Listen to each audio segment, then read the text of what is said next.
नूरजहां भी यहाँ रहती रही हैं। नूरजहां भी रहती है, उनका तो बल्कि उनका जो मकान है उसके तो वहाँ प्लेक लगी हुई है। वो उतार दी है, गिर गई है, वो खत्म हो गया, उस पर गंदगी बहुत ज्यादा मैंने देखी है पीछे घर से, वो मेरे से घर भी पीछे से आधा गिरा दिया। नूरजहां के मुलाकात होती थी आपकी कभी जब यहाँ मेरी एक दफ़ा मुझे याद है, यहाँ आई थी नुसरत फतेह अली खान साहब की कवाली थी, तो मुझे उन्होंने, मैंने नाजिया को जब यहाँ रहती रही हैं तब की बात कर नहीं नहीं तो मुझे कम पता, मैं पैदा ही नहीं हुआ, मतलब वो आपसे पहले की बात है, वो बहुत पहले की बात होगी। तो वो जब यहाँ आई तो उन्होंने अपना जिक्र किया कि मैं नहीं उन्होंने कभी ऐसा कोई जिक्र नहीं किया ना, उन्होंने ऐसी कोई बात ही नहीं हुई। वो तो नुसरत फतेह अली खान साहब की कवाली थी, तो उसके लिए वो आई थी, और बड़ा क्या कहते हैं उन्होंने इन्जॉय किया। बड़ा अजीब एक मेरे पास आई थिंक रिकॉर्डिंग मौजूद, उस ज़माने में कैमरे नहीं होते थे, फ़ोनों में नहीं, तो फ़ोन ही नहीं होते थे, तो ज़रूर मुझे बड़ा ये दुख है कि वो चीज़ हमने रिकॉर्ड नहीं की। बाकी उनके घर जाके कई दफ़ा उनसे मुलाकात की। अब ये क्या कहते हैं, अब आप देखें ना, यही तो बात है कि ये सिंगर्स थे सारे, ठीक है, और सिंगर्स और म्यूजिशियंस एक जगह रहते थे।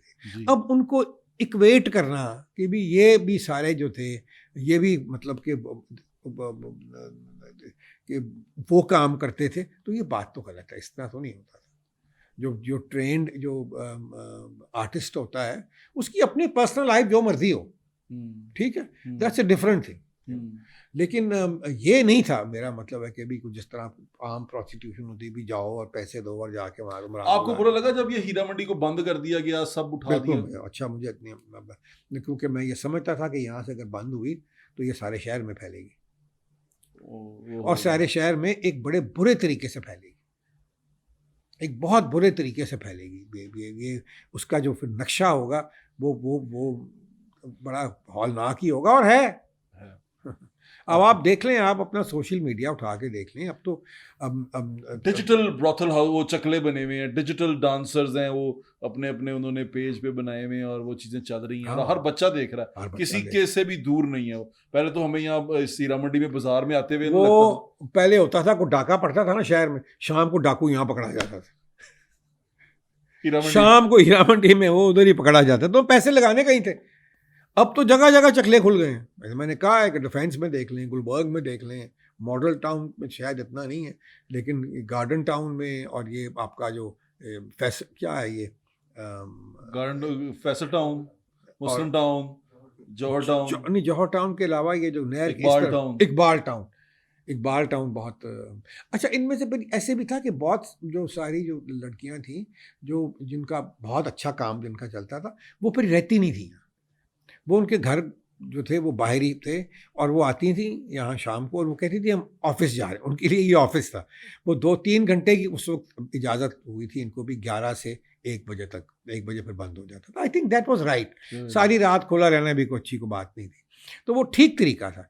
फिर उसके बाद ज़ियाउल हक साहब आ गए, तो उन्होंने कहा जी पर्दे डाल दो, तो पर्दे डाल दिए उन्होंने, ठीक है, वो एक और ही एक चीज़ शुरू होगी। फिर आहिस्ता आहिस्ता इनको इतना तंग किया गया कि फिर वो सारी भाग भोगी गई हैं, खत्म हो गया। अच्छा मेरे साहब, आखिरी बिल्कुल बात, अब ये बात बड़ी अहम है, ਹੁਣ ਅਸੀਂ ਪੰਜਾਬੀ ਚ ਗੱਲ ਲੈਂਦੇ ਹਾਂ ਭਾਈ। ਇਹ ਬਸੰਤ ਦਾ ਜਿਹੜਾ ਰੌਲਾ ਪਿਆ ਹੈ, ਤੁਸੀਂ ਵੀ ਉਸ ਕਮੇਟੀ ਦੇ ਮੈਂਬਰ ਹੋ, ਮੈਂ ਵੀ ਉਸ ਕਮੇਟੀ ਦਾ ਮੈਂਬਰ ਸੀ ਜਿਹੜੀ ਸ਼ੁਰੂ ਚ ਬਣੀ ਸੀ।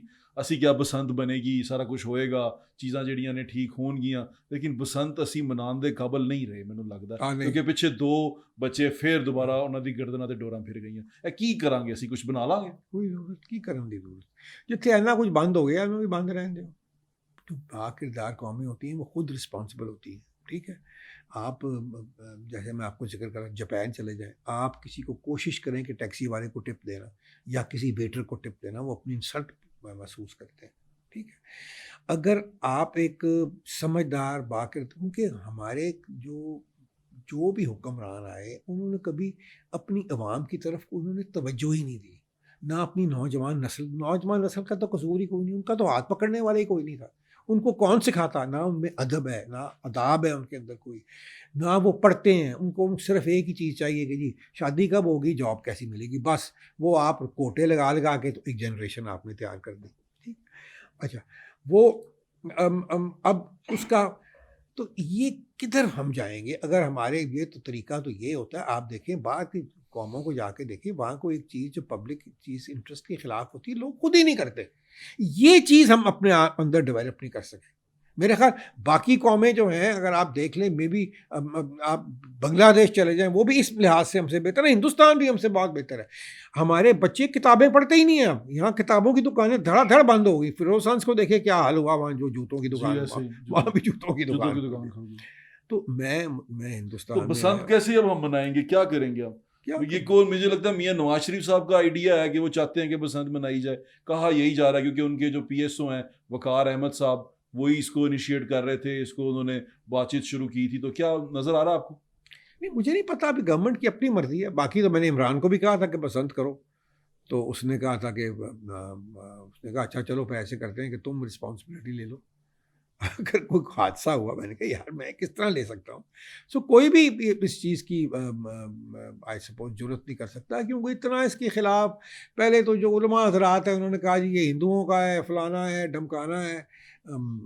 बहरहाल वो तो हिंदुस्तान में जाके देखें तो हर हमारे जो बुज़ुर्ग हैं उनके जो मज़ार हैं उन पर बसंत की सेरेमनी होती, निज़ामुद्दीन औलिया की होती, मुख्तियार काकी के मज़ार पे होती है, और बाकी जो दिल्ली के, क्योंकि हमें तो मुसलमान तो उसकी वजह से पसंद करते थे ना। वो निज़ामुद्दीन औलिया ने फरमाया था कि अच्छी चीज़ें करनी है, इंजॉय। क्योंकि जो औलियाए दीन थे जिन्होंने यहाँ इस्लाम लेके आई, कोई मौलवी हो, बादशाह, कोई मोहम्मद बिन कासम या शहाबुद्दीन गौरी या क्या नाम था इसका, ये कुतुबुद्दीन ऐबक तो खैर बाद में आया, महमूद गजनवी, ये नहीं इस्लाम लेके आए। ये आए बादशाह थे बस, ठीक है, अपनी हुकूमत शुमत कर जाए। यहाँ सिर्फ सूफिया इस्लाम लेके आए, और सूफ़ी बड़े जीनियस थे। वो इस्लाम जो था वो देखते थे कि कोई चीज़ इस्लाम के ख़िलाफ़ हो और रिजेक्ट कर देते थे, लेकिन जो चीज़ इस्लाम के ख़िलाफ़ नहीं होती थी उसको हमेशा एक्सेप्ट करते थे। आप अपनी शादियाँ देख लो, आपकी शादियों में बारात, मेहंदी, ये क्या तुम्हारा ख्याल है, ये हम सऊदी अरब से आया है ये सारा कुछ? नहीं, ये हमारी लोकल कल्चर है यहाँ का।